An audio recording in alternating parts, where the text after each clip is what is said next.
So, Jared, going back to the work process, walk us through kind of a high level overview of what that looks like Yeah. for you. Yeah. And so, like I said, the way everybody kind of needs to find their own work process and how it Yeah. takes time.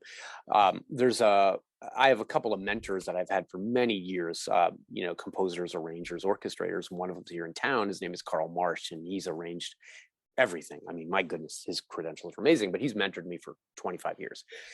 And I remember bringing him a theme I was working on for a show. And I said, hey, man, I could really just use your eyes on this. Do you have anything you could offer me to just help me look at it different? Hmm. And he gave me that term, play in the sandbox. And he said, and that's when he said, Jared, you just really need to play in the sandbox on this. You need to take the pressure off yourself and just play around with the theme and have fun with it, do different things with it, see what you can do with it, take the car out for a test drive, so to speak.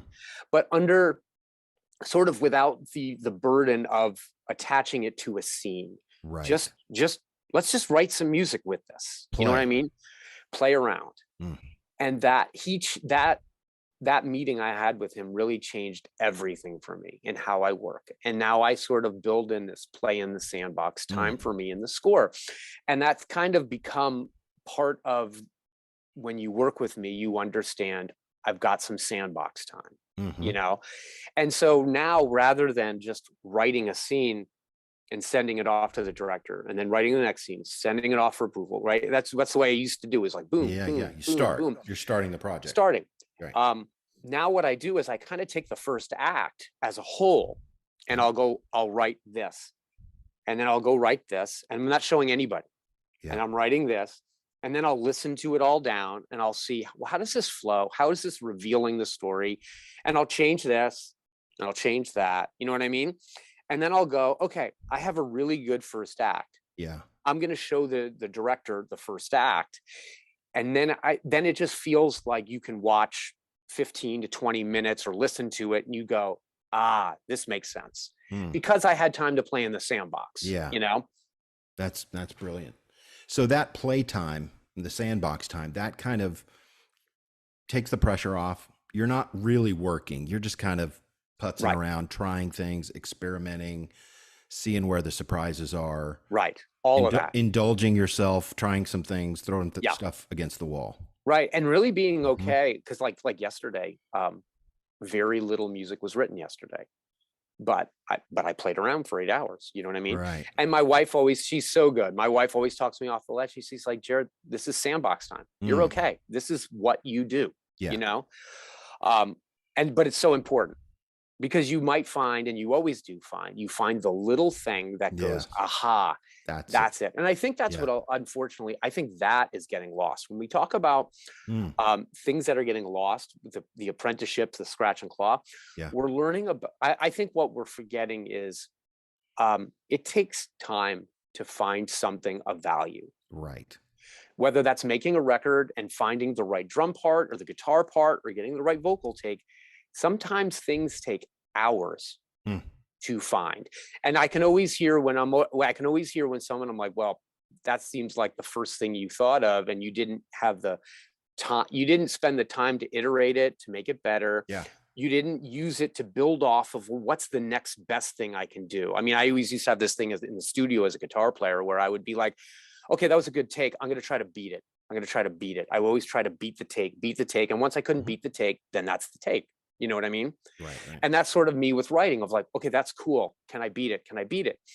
And I think we live in such an instant gratification culture that they don't have the time. They haven't learned how to grind 8 hours out for maybe 10 seconds of music, but that 10 seconds is the gold that's going to propel you for the rest of the thing.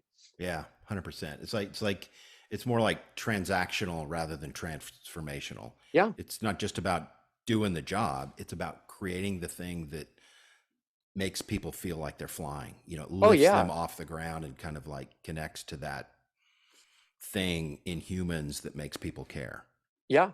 Oh yeah. I mean, it's the drum sound that you'll hear. Oh my gosh, they took 20 hours to get that snare drum. Right. You're like, that's a great record. And we keep listening to that record. Or, the iconic sound from like Hellraiser, when that sound of the box, you're like, you know what, that sound didn't get written in 10 seconds. Yeah. You know what I mean? That was The a sound of George Lucas's TIE fighters with the roaring, the screaming tiger. You know what I mean? Yeah, Of yeah. like, that sound designer had to play around forever to get that. And Yeah, now yeah. look what the sound of the lightsaber has become, one of the most iconic sounds, because they didn't take the cheap way out, Right. you They know? kept the bar high. That's right. Yeah. Yeah. So, Jared, when you talk about the sandbox, how much of that shows up in the actual project? You know, Yeah. 20% of that, 50% of that?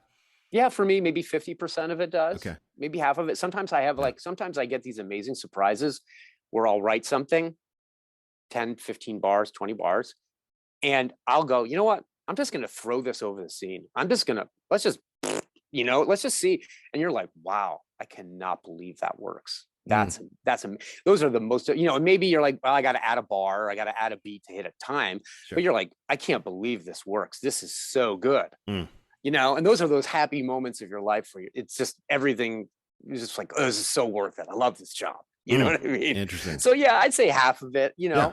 but the other half is just so important for development, because you learn something about the music that you can do with it, of which I would use to then, because when music school wrapped up, and I like, well, now what? Which is probably the question most every kid asks themselves. Yeah.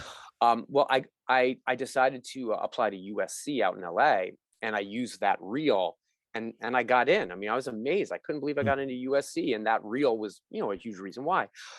Ultimately, right at the last minute is when I got offered to become a ghostwriter for Joseph LaDuca, and mm. kind of like, it's not right, but it's like an apprentice, so to be one of his guys. Yeah. And that reel helped because he could Right. see that The, I could write a lot the of Colonel. styles. What's that? The Colonel. Yeah. Yeah, he could see, hey, here's a kid that knows the gear. He can write a lot. He can clearly work fast. He's got a lot of stuff. Yeah. I think it's worth, taking a risk on. So that's Yeah. kind of, it wasn't like I was scoring anything, but in my head I was, and that was the music that he heard that he decided to give me a shot with. Yeah. And what was that apprenticeship like for you? Would that look like? It was awesome and exhilarating, but it was a grind. I mean, it was 80 to 120 hours a week. Mm, I still have the logs, my calendars from that time together, because it was just so ridiculous, where I would write down every day what I did. yeah. Um, so he's the composer that started with Sam Raimi on all the Evil Dead stuff, and so I was I already didn't know that. yeah, so I was a horror film fanatic as a kid. Mm, And so then to go to work for him, I felt like I was working for someone who was really great in that genre. And he's right. great in a lot of other genres. So it was just really exciting because I knew his work already, you Yeah. know. And so that apprenticeship was sort of like, it started as a programmer, as an engineer. Then it was like, well, hey, can you play And you were on this on site with him? on site with This him? was like pre-Zoom and pre. Oh yeah, yeah. No, yeah. I mean, so I moved out and stayed in a friend's basement for months on end, It's and it great. was sort of like he gave me 2 weeks of work. He wanted me to reprogram a new synthesizer as a test to see if I could do it, and I Right. did it, and I did it well. And he was like, "Well, what if I give you this job?" And it was some menial studio job, and I did it, and I did it well. Yeah. And then all of a sudden, it was like, "Well, hey, can you play on this White Castle spot? Another writer needs a guitar player, so I play on the spot." It was like, "Oh wow, you didn't suck." Right. Um, and then it was like, "Well, could you do that?" And so it's like bit Yeah. by bit, you get a little bit more, Yeah. and then all of a sudden, then you're like one of the team, and then Yeah. you're You're trusted. You're totally, vetted. yeah, You've figured it out. You've yeah. landed on your feet a Yeah, half and then dozen you're off times. and running. And Yeah. so then it was years of Well, really being off and running, getting to work on a lot of fun shows, yeah. Xena and Hercules, which would go on to massive global success. And, I got to be a part of that stuff. So it Yeah. was Yeah. awesome. It was That's awesome. nice. So let's talk about apprenticeships Yeah. for a minute, because they seem to have internships kind of have made apprenticeships go by the wayside. Yeah. And I'm not sure that's the best. Like if a student really wants to learn and really is hungry and wants to prove him or herself, to me, the idea of working in the room with somebody on real world projects and not putting your foot in your mouth and not fumbling the ball is the absolute best way to show that you can figure it out and to like be trusted. Yeah, it's great. Why do you think apprenticeships have kind of gone away? I mean, I don't know. I mean, that's a good question. When you say that, do you differentiate between apprenticeship and internship? Do you look at them as two different buckets? I mean, internship seems to be like, if I'm for a grade, I have to show up. Yeah. You know, Yeah. I'm gonna punch the clock. Whereas Yeah. apprenticeship is like you're working on things with the person. Yeah, I You're see what working you're on saying. real projects. You Yeah. know, internships are like, okay, go clean the bathroom. Yeah. Yeah. You know, Well, and that certainly, I think, has to do with a product of colleges and music schools now becoming so involved in the music industry and creating a curriculum that is arguably better or more relevant or whatever it might be. And they then lock these sort of like school related internships to Yeah. studios. But for me, and what I grew up with, since I had to chart my own path. I had to Right. cut down, I had to cut through all of it, and I had to want it. I mean, I always say I Yeah. had to bleed, I bled for it. I Yes. gave up everything. I mean, people, they don't know. I mean, I skipped, I skipped lunches because it was pay the rent or eat. And I'm Right. like, you know what? I'm going to pay the rent so I can hang in here. I can go without lunch. Yeah. Surely I can find some chips in the studio to munch on. Right. You know what I'm saying? Like, Absolutely. and Absolutely. I think that's gone by the wayside. Yeah. To and where you just scratch it out. Yeah. One way or another, you're going to figure it out. I'm going to figure that. And I think that's what's been gone. Yeah. And that makes me sad, because you can tell there are such few people in any area of work that requires that scratch and claw that's being lost. Yeah.